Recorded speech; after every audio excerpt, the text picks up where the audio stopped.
Welcome, everybody. Happy December. We're getting close to the holidays, of course. And as we said earlier, some folks might be getting ready for that, so we may not have a smaller group today.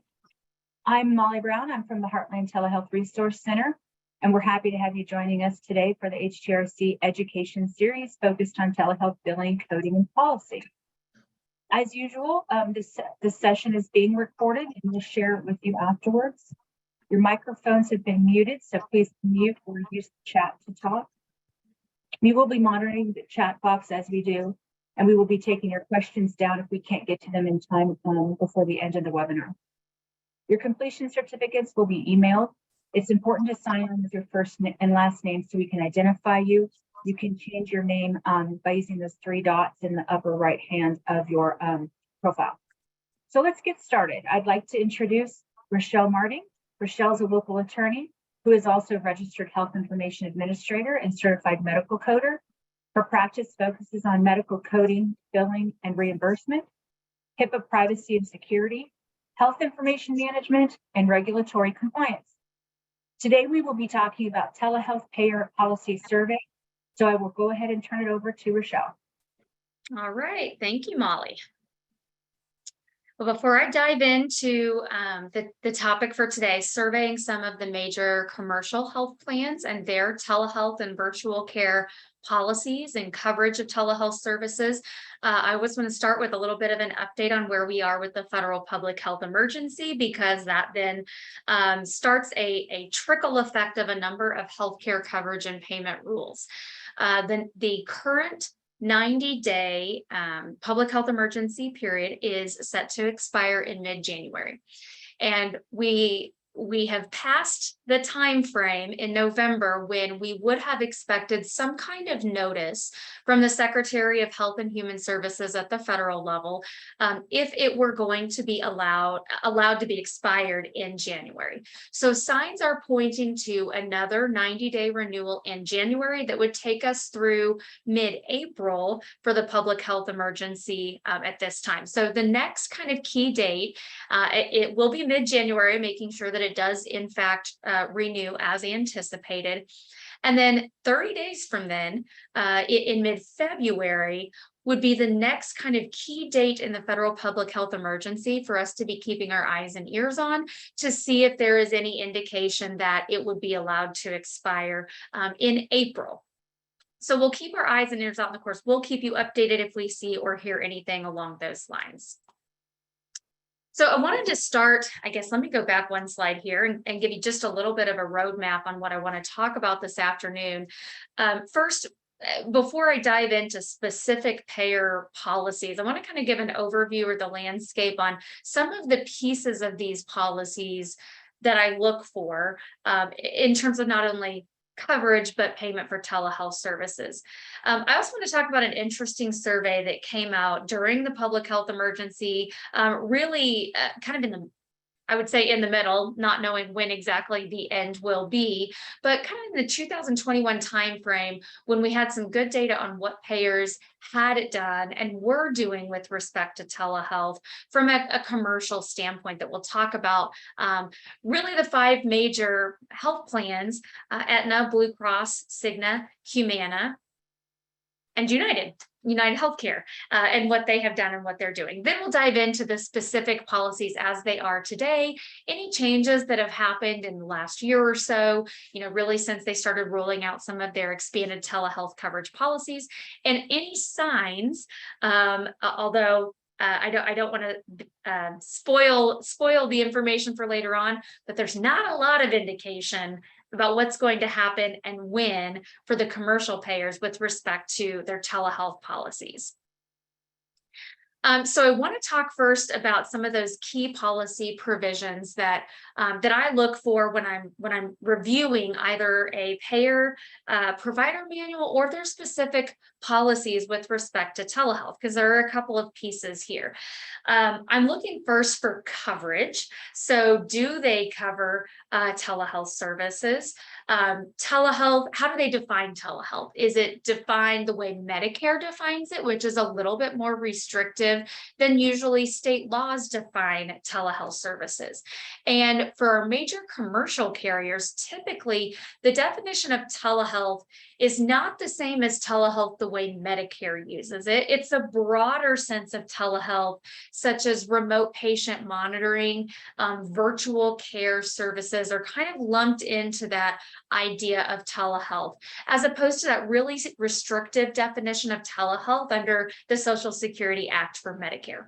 So that's one piece to consider, that typically they're talking about telehealth a little bit broader than what I talk about for Medicare in particular.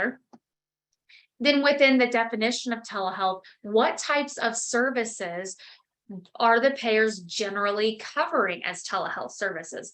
Part of what makes this really tricky, even as we get into really granular policy details, is that Aetna, Blue Cross, all of our major payers, they can have a general policy on what they do, but it really all goes back to the member's benefit plan and what that benefit plan says. So it does put a little bit of a question mark sort of, or a little bit of uncertainty as to exactly what is going to be covered and how for any particular member. One example of that may be, we may have a payer like Aetna, who may cover audio only telehealth services, but a member's benefit plan may not. And so even though Aetna's general policy may say, yes, that's fine, if the member's benefit plan says no, it's not going to be paid for. So that's something to keep in mind also, that these are kind of the general payer policies, but it always goes back to the member's benefit plan. So then once we know what telehealth is, how it's defined, generally what services the payer covers and how, like audio visual, any setting limitations, any provider limitations in terms of who can serve as a distant site provider. Then I start looking to how these are billed, how they're coded on the claim, and then how they get paid. So on that payment piece, I'm looking for things like cost sharing. So does the member have cost sharing applied to telehealth services, or is cost sharing waived?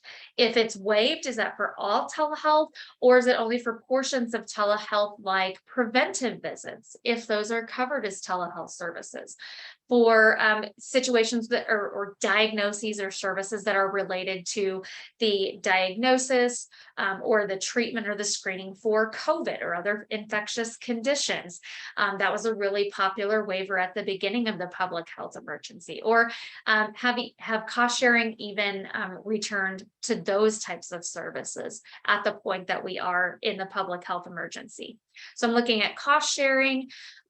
In terms of the allowable, regardless of whether the patient or the payer is going to be reimbursing for portions of that, what payment amount applies to those telehealth services? Will that payer generally reimburse the same amount for a telehealth service as would be paid if that telehealth service were rendered physically, face-to-face, in person, as an in-person visit? What we're finding, most major payers are reimbursing the same amount as if that service had been delivered in person.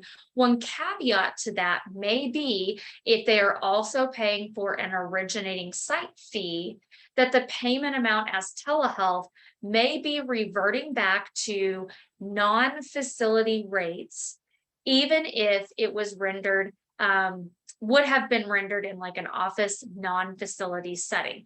So the non-facility rate of, the facility-based rate of payment for the professional service would be the same as the facility-based rate of payment if it was delivered in person.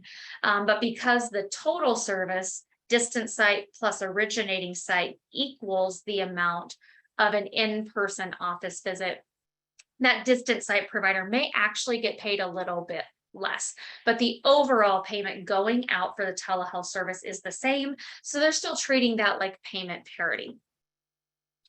One of the things we found for payers or providers who are out of network with some of these major health plans.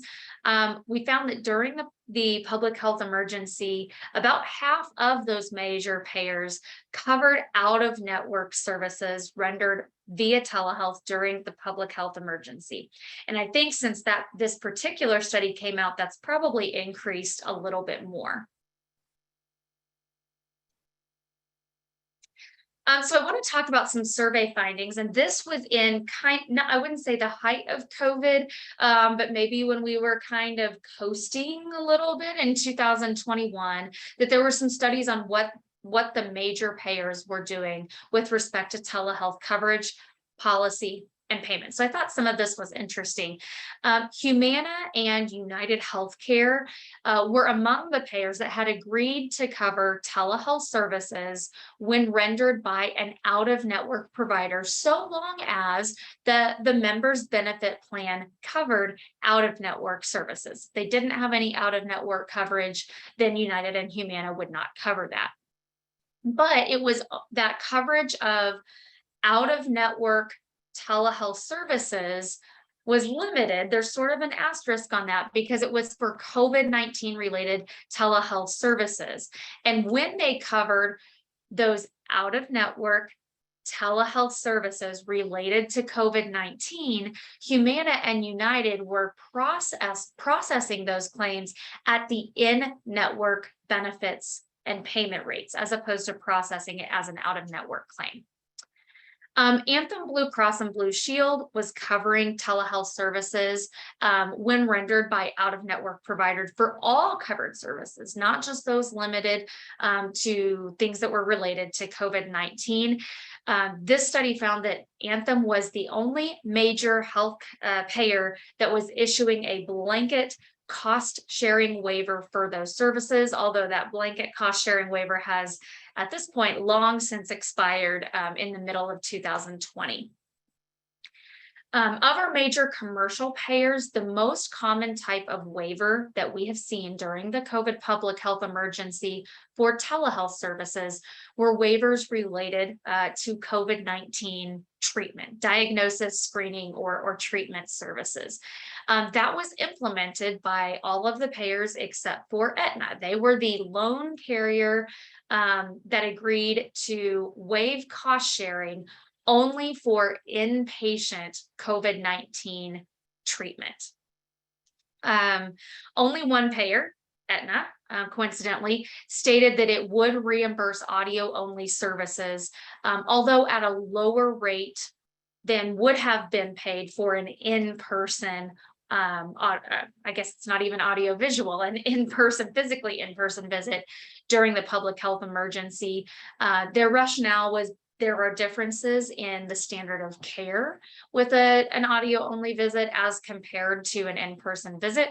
At that time, when Aetna had that policy and when this study was done, that was really before we had a lot of the data that CMS, OIG, and others have now published about audio-only services and their use really in the mental and behavioral context, where a lot of those services are audio only. Even when rendered in person, there's a large audio component, counseling component to those services.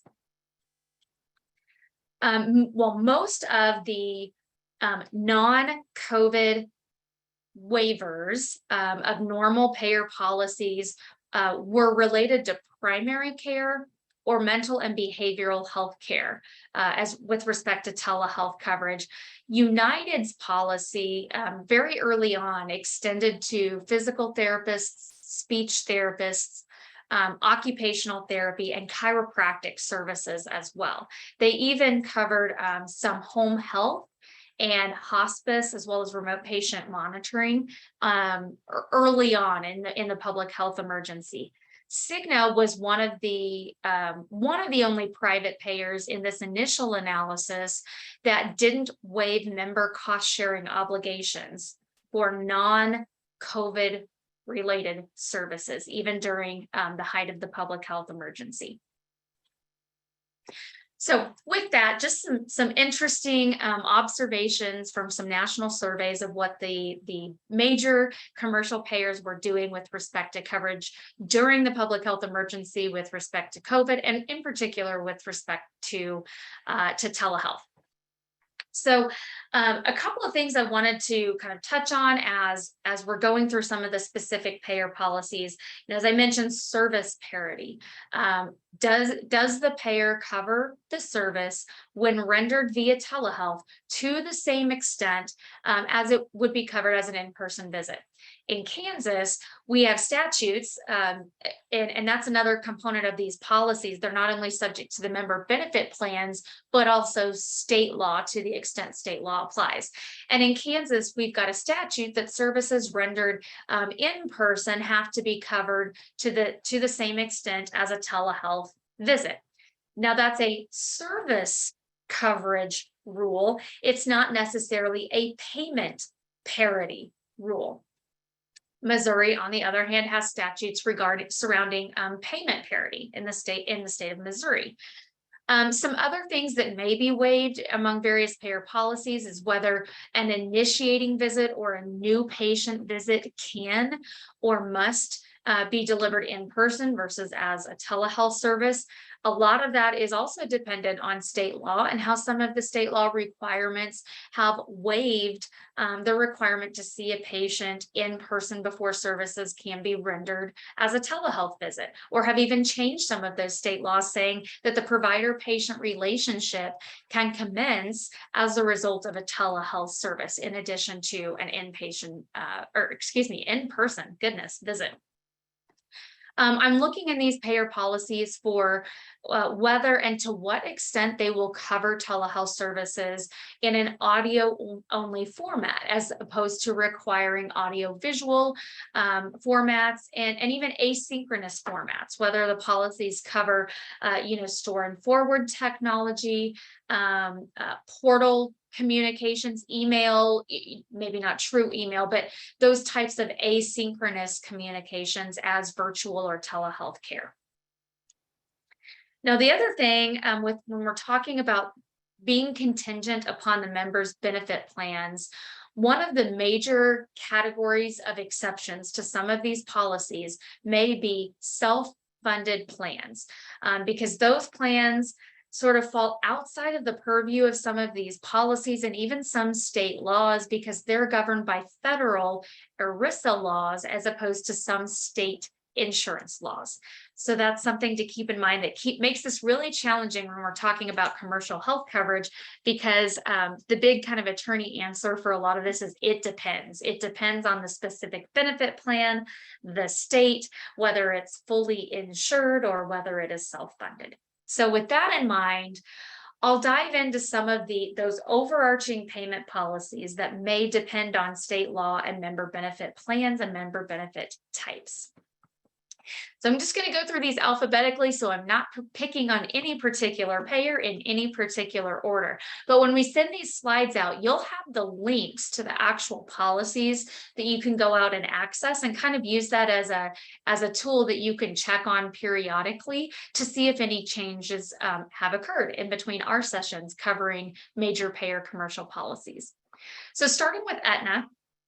Aetna does have a telehealth policy where they will cover telehealth services. And most of the cost sharing for Aetna was waived at the initial part of the public health emergency when services were rendered via telehealth. But they ended that cost sharing waiver really early on in June of 2020. So a lot of those plans are now applying cost sharing again to telehealth services, regardless of whether the services are COVID related or not. However, a self-funded plan, those are the ones that are governed by federal law as opposed to state law. They have the discretion, because they really dictate the coverage under their plans, to continue to waive cost sharing for those telehealth services even today. Aetna has a separate policy for cardiovascular monitoring. That's kind of that remote patient monitoring specific to cardiovascular conditions. when we're monitoring those services, those physiologic indicators, providing those services to patients who are at home and not physically located at a healthcare site. Aetna is also covering certain telephone audio only services until further notice. And that was last updated in June of 2022.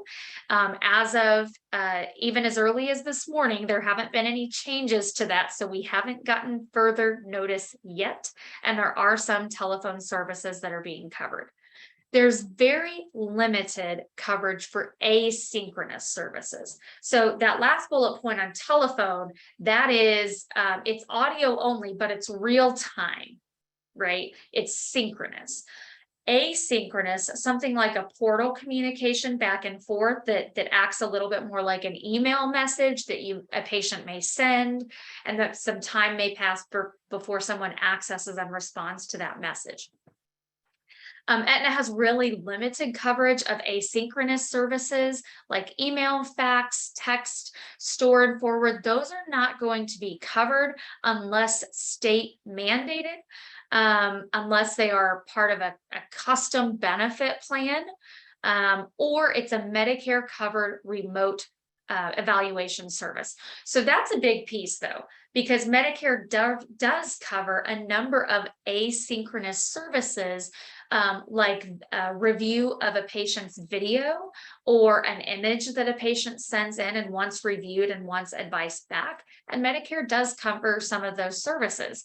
The piece about being covered by, if it's state mandated, would apply like in Kansas, where Aetna is one of our Medicaid MCOs. If the state Medicaid plan mandates coverage of certain asynchronous services, then Aetna would have to follow that rule, but only with respect to the Medicaid members and not all Aetna coverage. A couple of other notes with Aetna in their telehealth policy for commercial plans. Aetna will only cover certain limited minor acute E&M services, as well as some behavioral health services that are rendered as audio only. So when I say there is some, when I say certain telephone only services, that's really the restriction. Now, they don't define what a limited minor acute condition is. An example of what might fall under that definition, if you look at evaluation and management services and the medical decision-making tables, that typically falls in the range of what would be billed as a level 1 through 3 evaluation and management service. Now, I don't know from providers if billing a level 4 or a level 5 telehealth service with an audio only modifier, an FQ modifier, would cause it to be denied by Aetna. I'd be interested if any of you have that experience. I'd certainly love to know what you're seeing. But for purposes of that definition, that's kind of a general idea or suggestion on what might be considered a limited, minor, or acute condition, as well as behavioral health services, but that the limited and minor piece of the definition doesn't apply to behavioral health. That's limited, minor, acute medical conditions or behavioral health could be rendered as audio only. And again, until further notice, which as of today, we don't have any notice or indication that that audio only coverage or flexibility will be withdrawn. The until further notice piece does make me nervous, because that suggests to me that there will be, or there may be a point in time when audio only reverts back to pre-COVID policy and will no longer be covered. Until further notice also makes me nervous, because that means we really need to watch Aetna's policies month to month to see if there are any changes. Some of these payer policies make a reference like during the PHE. That gives us an indication of an end date that we can be aware of. But this one means we've got to kind of stay on top of those policies and keep an eye on them. For specialty visits, though, Remember when I talked about service parity, a lot of this applies to primary care and to behavioral health care services, but I'm seeing a lot of the payer policies carve out specialty services without defining what it means to be a specialty service that may have different rules and different coverage with respect to telehealth. So for specialty care, most of the general medicine and then some behavioral visits, asynchronous audio-visual connection is still required. This definition is hard because what classifies as the some behavioral health visits where audio-visual is required, as opposed to those behavioral health services that can be rendered via telephone, isn't well defined.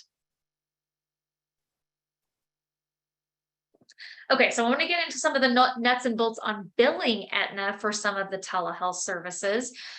Place of service reporting is a big piece of a lot of the telehealth policies. And I want you to keep your eye on this because there have been a number of changes through the PHE, even earlier this year in 2022 for place of service reporting for telehealth that we're going to have to keep an eye on as, knock on wood, the public health emergency winds down or ends. For Aetna wants has different instructions depending on the type of plan. So this gets really complicated. Bear with me here. For commercial plans, non-facility telehealth claims. Okay, so said another way, non-Medicare, non-Medicaid, professional claims. Aetna wants us to use either place of service 0, 2, or 10. 0, 2 is the modifier that we used for telehealth before the public health emergency. The modifier literally said this is place of service, not modifier code, prior to COVID, that literally said this was a telehealth service.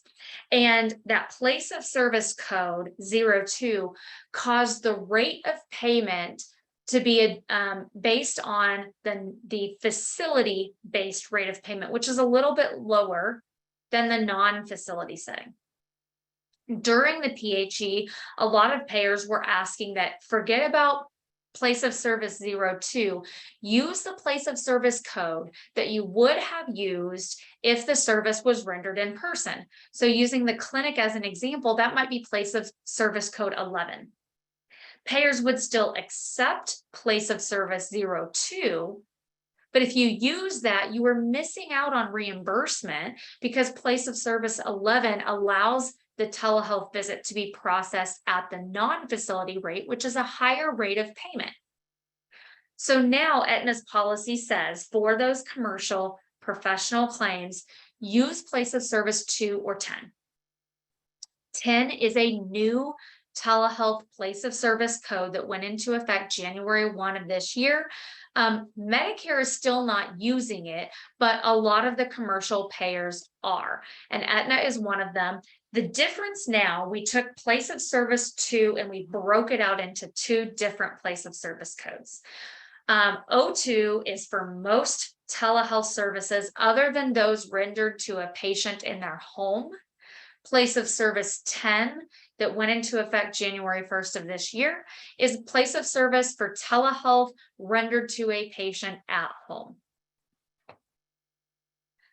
So for Medicare, though, remember that using 2 or 10 is for commercial. For Medicare, Aetna still wants you to use the place of service code that describing where the service would have been rendered if you had delivered the service in person, like place of service 11. So you can already see just in those 2 bullet points where this starts to get really tricky operationally to figure out the right place of service code to use. If you've got a billing system that can use conditional logic, like if Aetna MA, then that's great. A lot of places don't have that ability yet. So this becomes a pretty manual process to make sure, particularly on this second bullet point, that you're maximizing or optimizing your reimbursement to capture the non-facility place of service when you can to be reimbursed that slightly higher payment amount.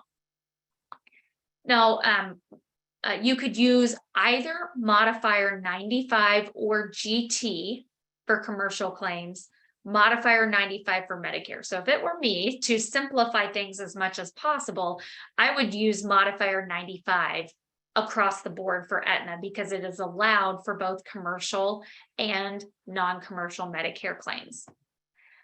If you are using, or when you use, I should say, place of service 2 and 10, they will be paid at the non-facility rate of payment at this time.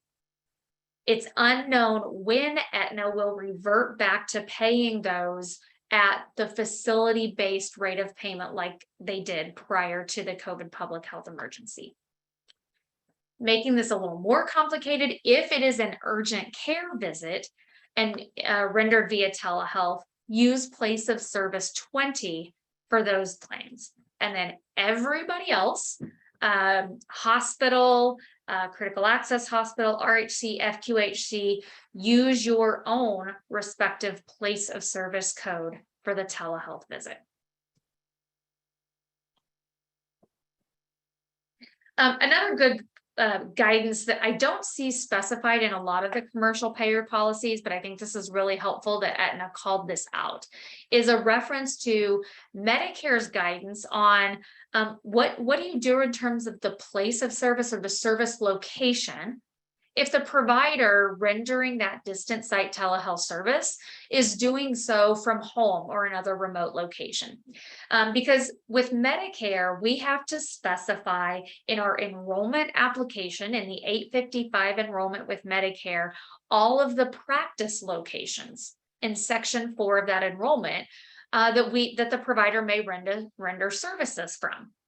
And then when the service is rendered, we bill the service location in box 32 of the claim form.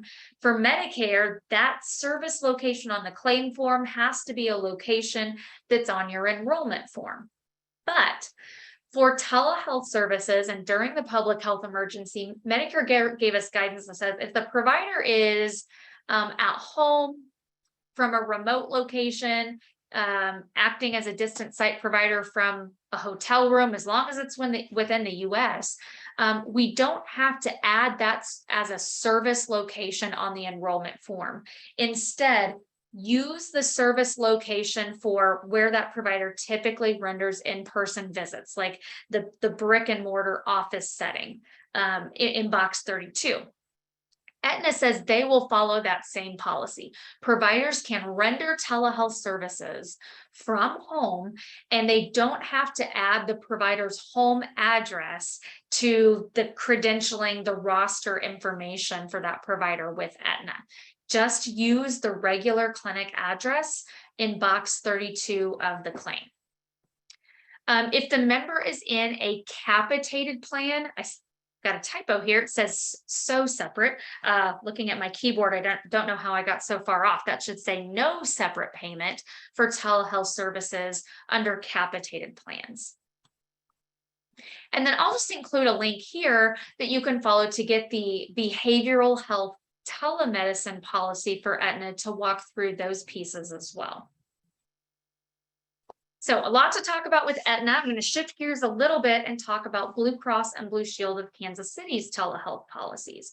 So these have been updated relatively recently. They were updated a little bit earlier this year in July. And they have both a telehealth policy from the distant site provider perspective, as well as an originating site policy that was put into place in the middle of the public health emergency. So a couple of things to kind of go through with the Blue Cross telemedicine policy. In March, I think, of 2020, Blue Cross removed the telephone only codes from their telehealth policy. They added beginning and end dates to the use of some of the COVID-19 special telehealth codes, and they got taken off of the policy later in June of 2020 from that policy. So similar to Aetna, Blue Cross took back some of those flexibilities around June of 2020, like Aetna did. Now, what Blue Cross did instead, though, they took those telephone only codes off of their list and said that provider telephone visits should be reported with office visit codes 99201 through 99215. So it's not that they removed coverage of telephone visits. This was a billing instruction on how to report them using different codes. And that would make the allowable for those telephone only services to process at the same rate of payment as a regular office visit would be paid. In terms of coding and billing for Blue Cross's telehealth services, some of the updates that happened in July of this year, which were really the only updates in the policy, Blue Cross has reverted back to, is specified, I should say, place of service 11, the non-facility place of service code for the clinic setting should be used for office telehealth visit claims. And when I say office, I mean if the visit would have been rendered in the office setting, if it were an in-person visit, use place of service 11 rather than 02 for telehealth during the public health emergency. Now, this piece, unlike Aetna said until further notice. This one says during the PHE. So this one is on my list of kind of watching for whenever the date the public health emergency ends at the federal level. This is a policy that I'll keep my eye on that suggests the next day after the PHE expires, Blue Cross may be going back to using place of service 02 and will recognize place of service 10. And in fact, their policy sort of suggests as much, that we'll use 2 or 10, a telehealth service anywhere but the patient's home, 02, telehealth to a patient at home, 10, when the PHE ends. The payment at that time will go back to being paid at the facility, the lower facility-based rate of payment. Just like Aetna, though, urgent care centers that are rendering a telehealth service will still use place of service 20. Goodness, I've got another typo here. I want to stop. Well, I'm afraid I'll mess up my screen if I try to correct this. I don't know why my text got deleted. I'll fix that before we send the slides out. What I wanted to mention with Blue Cross and Blue Shield of Kansas, they have very limited public information about what's covered as a telehealth service. A lot of the Blue Cross of Kansas rolled out a plan to make telehealth service available directly through Blue Cross and a telehealth vendor that they use. So again, this is Kansas, not the Kansas City plan. Cost sharing for fully insured plans when rendered as a telehealth service will continue to be waived. But one exception to that is the state of Kansas plan is not extending that cost sharing waiver to telehealth services. They're continuing their policy of payment parity for telehealth services, parity in terms of what would have been paid had the service been rendered as an in-person visit. Kind of an interesting, this is more of a clinical policy, it seems like, than a payment policy, but they specify in their payer policy rules that if a patient has a pulse oximeter at home and reports to the provider the pulse ox reading from their home device, even if it's not a device that was issued by the provider, something they picked up from the local pharmacy, that the payer would accept that pulse ox reading. Another thing that Blue Cross of Kansas mentions that's kind of coverage related, I think of it in the context of telehealth more from the perspective of respiratory lab panels being ordered during the telehealth session, or flu test being ordered during the telehealth session. During the height of the public health emergency, Blue Cross Blue Shield of Kansas was not conducting medical review on the ordering or performance of flu or respiratory panel lab testing.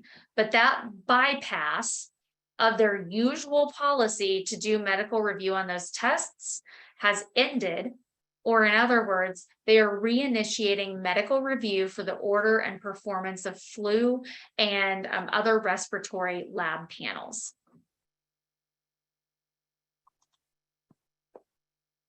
Okay, so kind of working our way through the alphabet here to Cigna and Cigna's virtual care policy. Cigna, Humana, and United, I think, are interesting because these three payers have a list of codes in their policy that are covered as telehealth services. That part I think is great. It gives a little bit of transparency and predictability as to what's covered.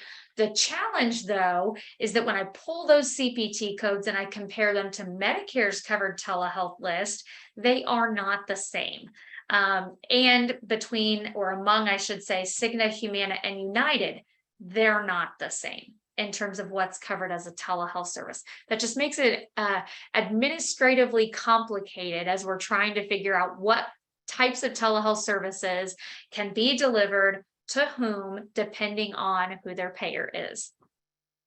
Cigna is continuing to offer payment parity for telehealth services compared to what would have been paid if that telehealth service was rendered as an in-person visit, with an asterisk that's going to be subject to the member's benefit plan. And if the benefit plan provides for a lower rate of payment for a telehealth service, payment may differ. Another asterisk, two asterisks, that may be like in the state of Kansas, where payment amounts could differ for a telehealth service versus an in-person service. But in Missouri, where we have payment parity, the health benefit plan isn't, well, it shouldn't be written in contrast to state law. So in Missouri, we would still have payment parity across the board. Office visits are covered as part of Cigna's virtual care policy. Something I thought was interesting, though, while Cigna's policy includes physical therapy and occupational therapy as covered telehealth services, they didn't list speech therapy as part of their covered telehealth distant site providers. That's also interesting because when I look at the list of covered telehealth services, some of the codes that you would expect to be reported by speech therapists are on the list. So what's not clear to me, and if any of you have experience or feedback on your telehealth services being billed to Cigna, looking at the policy, it's not clear to me that whether they would cover those speech therapy codes rendered by a speech therapist. They do have telephone only codes on their telehealth covered list of services, as well as Medicare annual wellness visits. Another interesting observation that I had among Cigna, Humana, and United, when I'm looking at the list of covered telehealth services, they may cover office visits. Sometimes we call those the sick visit codes, 99201 through 99215, but they didn't include the preventive visit codes 99381 through 99397 in those list of covered telehealth services. So that impacts, you can't just report a sick visit code if a preventive service is what was truly rendered. But if in the course of that preventive visit rendered via telehealth, problems may have been addressed, it could be appropriate to carve out the piece of the visit that was focused on problems and report that telehealth service as an office visit code that may be covered. Cigna, similar to, Aetna's definition of, Aetna said limited minor acute conditions could be covered as audio only. Cigna has something similar to that, a condition that is low to moderate complexity. Cigna doesn't define low to moderate complexity. So the link that you'll have on the slides when we send those out will take you to the AMA's new medical decision-making matrix that shows you, at least from a coding perspective, how we would arrive at low or moderate complexity. And that may be one way to see what conditions would fall under the purview of a low to moderate complexity visit covered as a telehealth service by Cigna. What that excludes then are high complexity visits, those that are a 99205 or a 99215. Cigna does not include store and forward technology as part of their covered telehealth services. They also won't pay an originating site fee. If the member is presenting to like an FQHC or an RHC and the distant site provider at another location is rendering the service, the clinic, the FQHC or the RHC are not able to bill and be paid an originating site fee for Humana.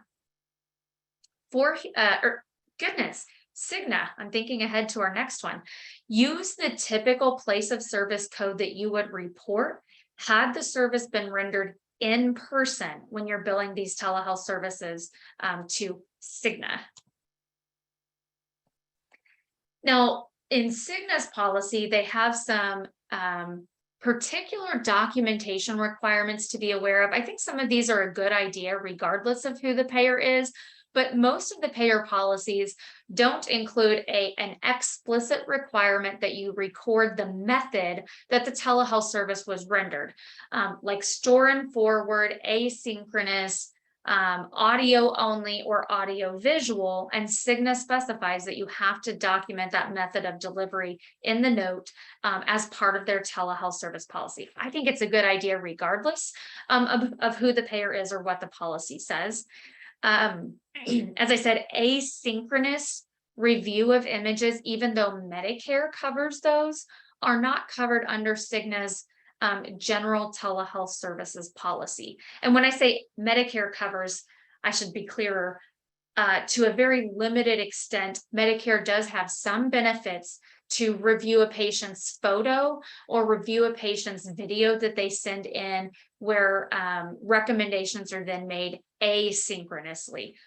But from a broader perspective, Medicare doesn't cover most asynchronous telehealth services. When I pull up the list of Cigna's telehealth services compared to Medicare, Cigna's is actually more limited. So there are services on Medicare's covered telehealth list that are not on Cigna's covered telehealth list. Preventive medicine is one of those to be aware of, with the exception of Cigna Medicare Advantage. They will pay for a Medicare annual wellness visit, but they don't pay for the 99381 through 99397 preventive medicine services. Okay, switching gears to Humana. My brain was already there 2 slides ago. Humana has some coverage for telehealth services that's a little bit broader than what like Medicare would cover. At a minimum, and I'm quoting this from Humana's page, at a minimum, we always follow CMS or state-specific requirements. So I read that to mean that's kind of the floor of what Humana covers, and then their policies may go above and beyond that. Several years ago, there was a Medicare Advantage rule that was passed allowing MA plans to provide broader coverage for telehealth services than what basic Medicare benefits would cover. Humana has taken advantage of that in some instances. So their Medicare Advantage policy goes beyond what regular Medicare will pay for telehealth services. And some examples of that are waiving member cost sharing for in-network, primary care, urgent care, and behavioral health care services. Primary care, urgent care, behavioral services, including mental health and substance use and abuse disorder services, have a definition in Humana's policy, so you can see exactly what's subject to that cost sharing waiver. In-network, that cost sharing waiver is limited to in-network providers if it's provided by a professional who is credentialed and contracted with Humana. Humana doesn't allow asynchronous store and forward communications to be covered. So it's got to be real time, but the real time delivery could be audio or audio visual telehealth services.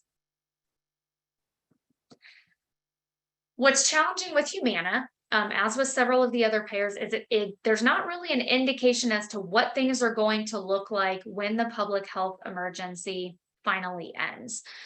Their current telehealth and virtual services policy was updated December of 21. So we're probably looking at an update to that policy even in the next couple of weeks. I would think it would be due for at least an annual update.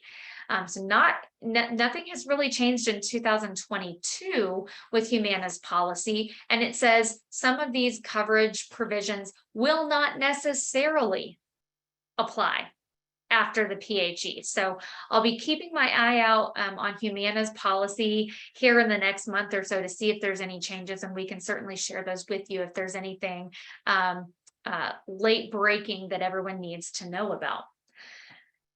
While if I go back to this previous slide, I said audio or visual is allowed.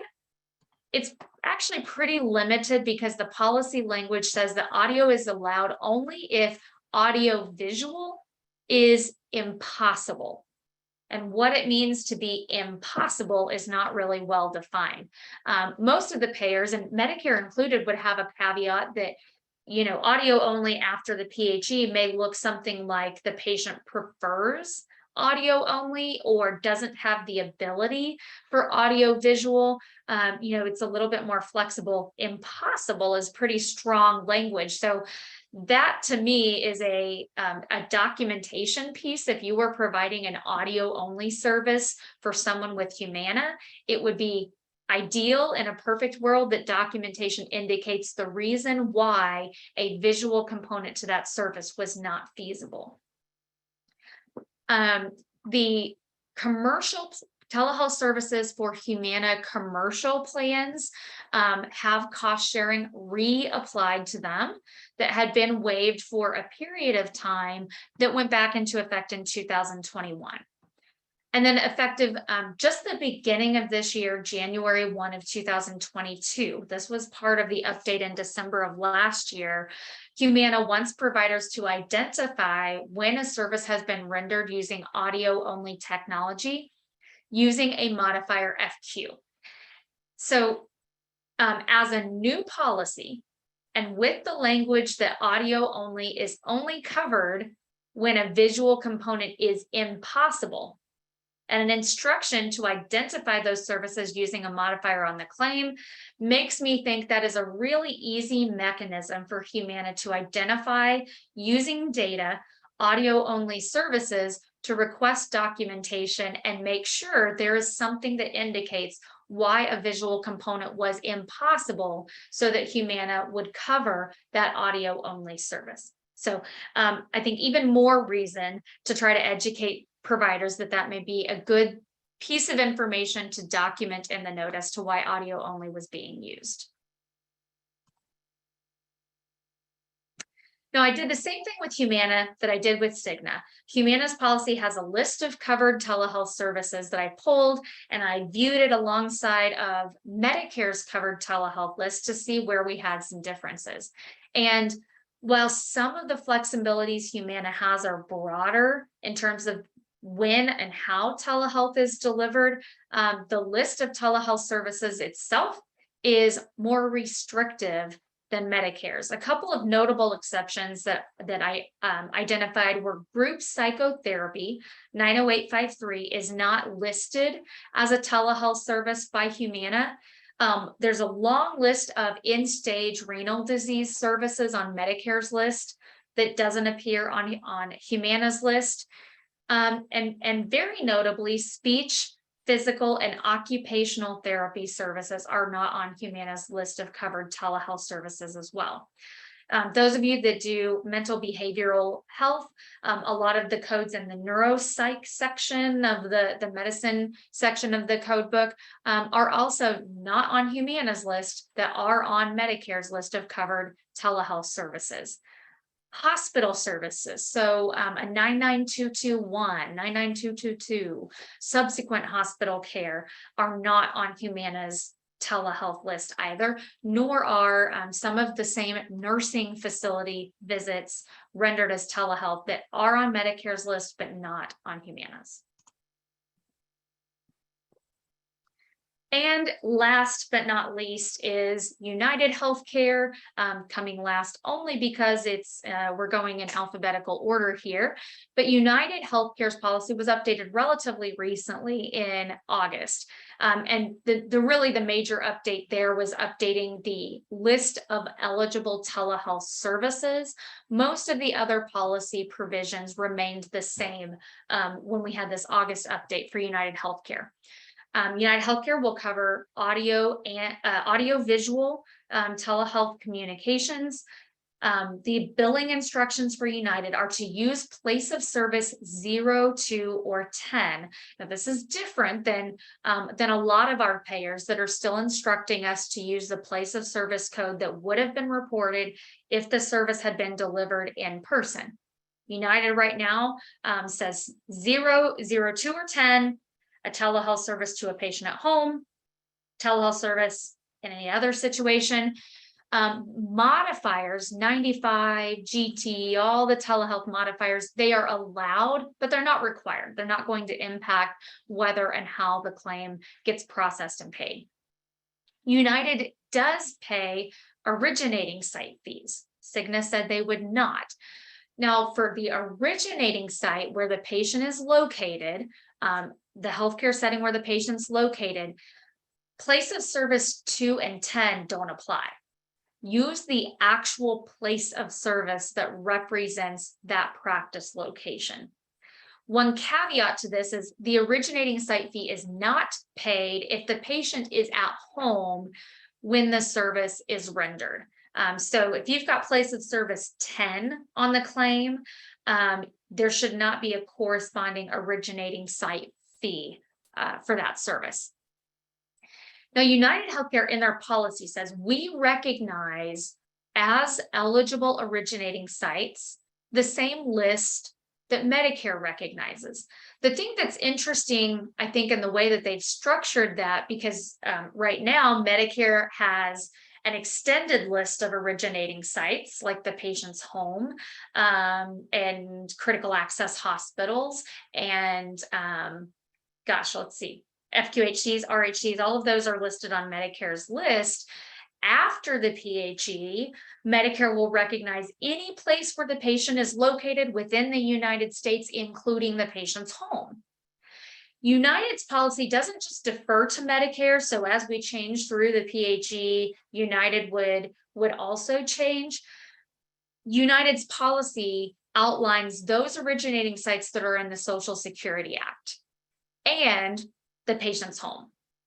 So what I don't know about United, when the public health emergency ends and Medicare will allow for 151 days, any location where the patient is located, not just their home, but the parking lot of the grocery store, a retail clinic, other locations that are not typically eligible originating sites, it's not clear to me if United is going to follow that same broadened flexibility of Medicare, or if United will revert back to the basic list of originating sites plus the home that is listed as a permanent eligible originating site under United's policy. They do allow speech therapy, occupational therapy, and physical therapy to be rendered as a telehealth service. And chiropractors were temporarily added, something that's kind of unique or uncertain to me. Chiropractors are no longer listed in the telehealth policy, but if you were to follow this link once we send the slides out, there is still a website on United's page that says they will cover certain chiropractic services rendered via telehealth. Obviously, that's not going to be a manual adjustment, but it could be other pieces that chiropractors are doing as a telehealth visit. They will cover communication technology-based services like an e-visit or remote patient monitoring, so long as the member's benefit plan would cover those services. Okay, I am right up at the top of the hour, so I'll pause there to see if we've got any questions or comments in the slide that I can help answer. I have been filling the chat box with the links so that people can access them now before we send the slides out. We do have one question. Will the states be going back to face-to-face in the next year? If so, would this apply for Medicaid and care management organizations like Peach State, Amerigroup, et cetera? Okay, I may need to have you read the question again, Molly, or let me pull the chat up to see. There we go. I've got it. Will the states be going back to face-to-face in the next year? That's a great question. The state Medicaid policies, I think, is what's being asked here. Kansas Medicaid's policy that the 3 MCOs are following says until further notice. So it's one of those, it's not tied to the end of the PHE. It's clearly not tied to the state emergency declaration because those have expired in Kansas, Missouri, and Oklahoma. So it's another one where we've got to continuously watch those policies or some announcement kind of across the board under the 3 states Medicaid plans to see when and if they revert back to pre-COVID face-to-face rules for many of the services that have been added as eligible telehealth services under the Medicaid plans. But I haven't seen yet an announcement on effective dates that those temporary policies, those expanded coverage options as telehealth during the PHE are going away or when.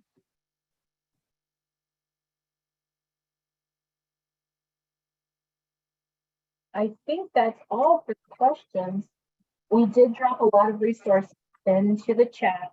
They will also be part of the slides that we hand out. So be on the lookout for our follow-up emails. We pull those things together. I will say that we will be working on our 2023 schedule. So keep your eye open for those emails and those dates and times, including topics. And I think that is all we have for today. If you do have any other questions, you can email us directly at htrc@umc.edu. Hope you all have a wonderful holiday and stay safe and Happy New Year.